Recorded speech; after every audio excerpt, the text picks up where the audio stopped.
আজকে আমরা চলে এসেছি কৃষ্ণ মন্দিরে। কালীঘাট শ্মশানের পাশে যে নতুন কৃষ্ণ মন্দিরটা আছে, খুব সুন্দর সাজানো। ঘুরছি, দেখো ঝর্ণা, দেখো গাইস, খুব সুন্দর ঝর্ণা। বিকালবেলাটা কি অপূর্ব লাগছে মেঘের শোভার সাথে। দারুণ ডিজাইনে আলো দিয়েছে মন্দিরে, কি ভালো লাগছে। কি সুন্দর লাগছে না? পাশে একটা খুব দক্ষিণেশ্বরের স্টাইলে একটা ছোট মন্দির। এই মূর্তিগুলো দেখো কি সুন্দর, বাগানটা সাজানো হয়েছে ফুলে ফুলে, খুব সুন্দর ফুলের গাছ। খুব ভালো লাগছে। তোমরা এসো গাইস, খুব সুন্দর জায়গা, খুব সুন্দর। এখানে সবাই ভিডিও করে দেখছিলাম। মন্দিরটার স্টাইলটা দেখো, ডিজাইনগুলো দেখো। এখানে একটা ছোট শিব মন্দির রয়েছে। এবার ঢুকে যাচ্ছি ভিতরে, দেখো কৃষ্ণচন্দ্রকে দেখো।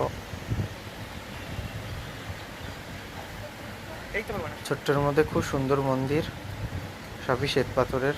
এই যে ভগবান, দর্শন করো সবাই। উপরটা এত সুন্দর লাগছিল তাই তুললাম। এবার চলে